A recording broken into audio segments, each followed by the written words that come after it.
Welcome back to another episode of Before You Buy, the show where we give you some straight up gameplay and our first impressions of the latest games releasing. Hi folks, it's Falcon, and today we're looking at Exoprimal. Frankly, this one's kind of a bizarre 5-player PvPvE third-person shooter from the mostly reliable Capcom. Their recent track record has been stellar, just hit after hit. Except with some of their multiplayer efforts, Resident Evil Reverse wasn't very good, Resident Evil Resistance wasn't either, but those were just bolted on multiplayer additions to single-player games, while Exoprimal is its own full-blown game. It's got a $60 price tag to match, which if I'm completely honest is probably one of my bigger reservations about where it is right now, but there's a whole lot to talk about, and if I'm gonna be completely honest with you guys, I did not know what this was until I actually started playing it. Like, you can say a bunch of stuff, but you don't really understand it until you play it, or have somebody who has played it tell you what it is, because from the outside it's kind of bizarre. And I'll even say it did take a while once I started playing it, because it's this mashup of a bunch of different types of multiplayer games. You'll find a little bit of Overwatch, some Team Fortress, there's some Left 4 Dead in there, some Vermintide, sprinkling of Anthem with all the robots and stuff. I mean, you take all that and you throw in dinosaurs, a lot of them,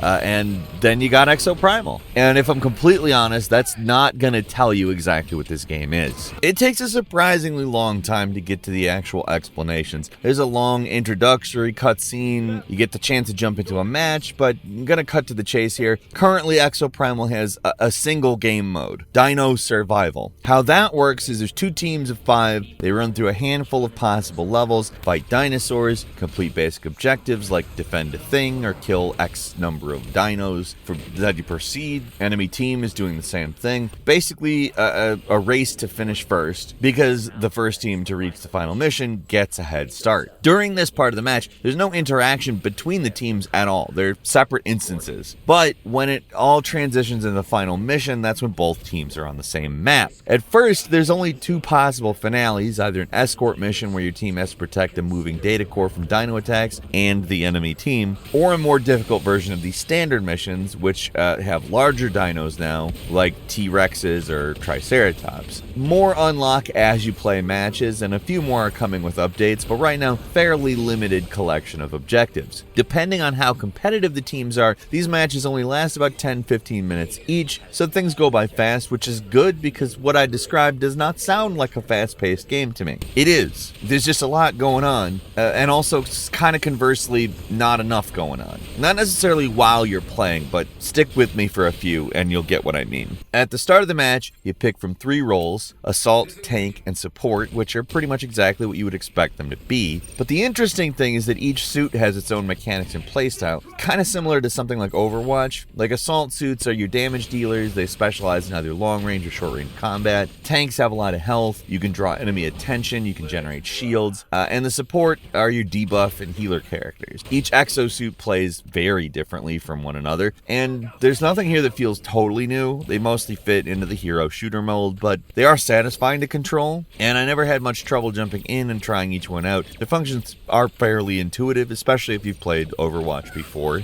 You're not doing a lot of character building in this game. You can't customize the exosuit's abilities or swap out different ones. They do what they do, and that's it. You can change their visuals along with the rig and modules, but don't expect like complex exosuit building trees. The rig functions as a secondary weapon. The base one's a cannon, does some extra direct damage, which can all be, it's pretty handy, yeah, more or less, depending on what suit you've got. Modules are the one place you can actually upgrade suits. They're unlockable chips that give passive bonuses, and they can be upgraded. Some of these things are more like side grades, but a lot of them are straight up upgrades. They can more than double your effectiveness in certain abilities, and depending on how much you upgrade them. Modules seem like they could give more experienced players an unfair advantage, but I can't make a definitive call there. The 10 suits that are in the game at release all feel very different different from one another, but most importantly, they're all fun to play as. This is Capcom we're talking about, and if there's one thing they're good at, it's making basic movement and shooting feel great. Each suit has multiple powers and an ultimate attack that's best saved for when you clash with enemy teams or large dinos. There's definitely some that feel more effective than others, like basic machine guy Deadeye feels outclassed right at the start, but I haven't really played enough to call anything game-breaking. That said, it is a Capcom multiplayer game that is not titled Street Fighter, so I wouldn't be surprised if the balance is just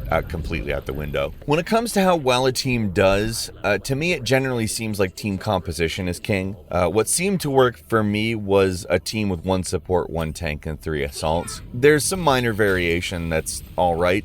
Get a good team that knows what they're doing and you'll feel unstoppable, but if you're stuck with some players who don't know what they're doing, it can be pretty annoying. I mean, at least the game lets you swap out suits whenever you want mid-match, so you don't have to respawn. You just decide, hey, I want a different suit, so let's do that. Now, what's so unusual about this game is just how little PvP there actually is. Like I said, there's only the 1 game mode, and you only ever run into the other team in the last few minutes of the match, and that's not necessarily a guarantee you're gonna spend a lot of time playing against the other team, at least directly. Certain final missions are a little more competitive than others, but it's always the end of the match and not earlier. It seems odd that performance during the final mission is all that really seems to matter in the game. No matter who was winning or losing in the first part of the match, it kind of comes down to how they do in the last few minutes. And I would say that that's an accurate description of a lot of games. However, due to how segmented it is, it seems especially pronounced here. Yes, tides can turn in basically any multiplayer game, but here we're talking about a type of multiplayer game that really specifically segments up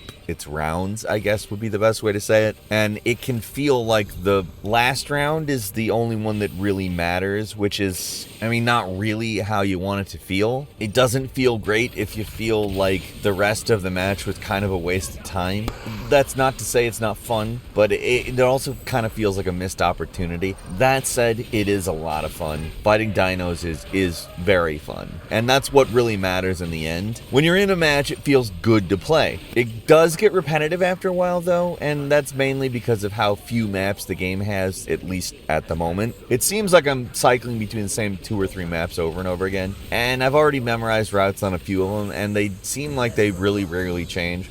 I will say the game seems like it doesn't have much to show you, but as you play more matches and rank it up, it does throw curveballs like new dinosaurs, new mission objectives, etc. And you know, I haven't even gotten into one of the big selling points. You can control a dinosaur. During the final mission, the team will randomly get a Dominator, which is a single-use item that whoever grabs it first gets the ability to take control of one of the 3 large dinos and just rampage against the enemy team. Taking control of those gigantic beasts can be a lot of fun, but again, the limited map selection kind of hurts the mechanic, because after a while it gets a little tiresome. Whichever team is slower during the first half gets the Dominator first, and you better believe they're always going to use it when you get into a narrow alleyway. The other team, which gets the Dominator second, is almost always going to use it at the choke point near the end. It's a fun mechanic, but like a lot of things in Exoprimal, like it kind of gets old fast, and that's my overall issue with the game. There's not a lot here right now. There's 1 game mode, it offers only a few maps, and after a while it just kind of runs together. The game occasionally throws in a new mission or a new dino to try to keep things interesting, but I'm not sure it's gonna keep people playing. And although mechanics are there, there's also a story, and I don't know if it's gonna be enough to keep people on the hook, but for whatever reason, this multiplayer game with a frankly ludicrous premise goes all in on story. When you first boot the game up, you're bombarded with exposition about the state of things, that the brave exo fighters are defending the world against dinosaurs who are just falling out of portals for whatever reason. All that gets set up, and then this whole thing swerves hard to a rogue AI story for some reason. So your creative character gets trapped on this island that's taken over by a mad AI called Leviathan, and you're stuck in war games with other exo fighters pulled in, not just from other dimensions, but also across time for whatever reason. Why a game about fighting dinosaurs with mechs needs this kind of convoluted premise, I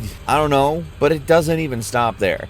As you play matches, new story cutscenes are unlocked. Eventually you get access to the analysis map, where you can read notes earned in missions that pour through clues to solve the mystery of the island. And if you sense the tone I'm using here, it's a little confusing confusing, and also I have to admit, I just don't care. I really don't. I don't know why there's so much story here. There's no single player mode. You're literally just playing matches, so the story just gets in the way. I mean, I will say the cutscenes look really good. It's Capcom. Their performance capture technology is some of the best out there, and it looks great, but it's also what it is. I mean, look at what we're looking at right now. That's, I don't know. It takes like 15 hours to get through the story. And there are some pretty wild twists and turns. I'm not sure why. It's not what I'm here for with a multiplayer game, for sure. It's one of the better games I've seen trying to integrate a story into the multiplayer suite, at least in terms of polish and presentation, but it's kind of only good for a chuckle, because bizarre crap happens in this story a pretty fair enough amount. So it sounds like it could be some so bad it's good fun, but it's already firmly tongue-in-cheek. It knows it's all goofy, and there's a lot of it, which feels kind of at odds with the multiplayer-focused gameplay. Kind of makes me wish there was a real single-player mode to go with that element. Gameplay's solid, though. Like, I've had fun with pretty much every match I've been in, even in teams that aren't great. The way the game works, things just never get totally one-sided in a match, at least not as of now. The variety of dinosaurs, maps, and modes is kind of thin, like I said.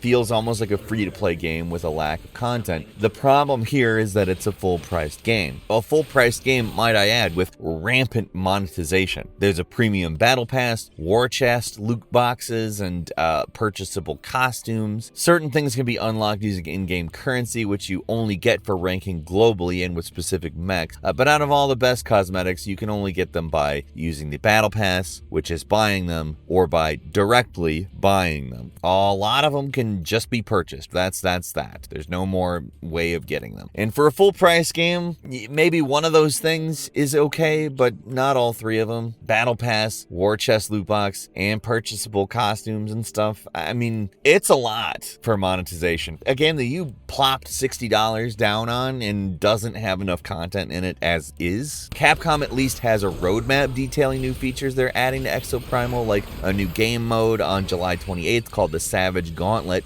which is purely a co-op game mode, and a new map and a final mission in mid-October. Like, it's good that they're adding stuff, but at the moment it feels pretty empty. There is a solid core here. It's not like I'm saying there isn't. With a lot of games of similar problems, there isn't a solid core, and here we have something that potentially could be really enjoyable, honestly. It kind of knows what it is, it goes all in on it, it's just there's not enough, especially not enough to justify a $60 price tag and all of that monetization. So, I mean, if you're gonna give it a shot, I would say Game Pass, definitely Game Pass, see if you want to stick around. I feel like I'll probably come back to it in a couple of months to see if there's anything more to do than just Dino Survival, and you know, it's a fun game, but it's just hard to recommend purely based on the lack of content. The monetization is not great, but I think if there was more here, I don't know if I would mind as much. It's only slightly worse than what's in Street Fighter 6, but that game has so much content right from the start, and this game doesn't. This is a good starting point, and there's definitely potential here. Like, the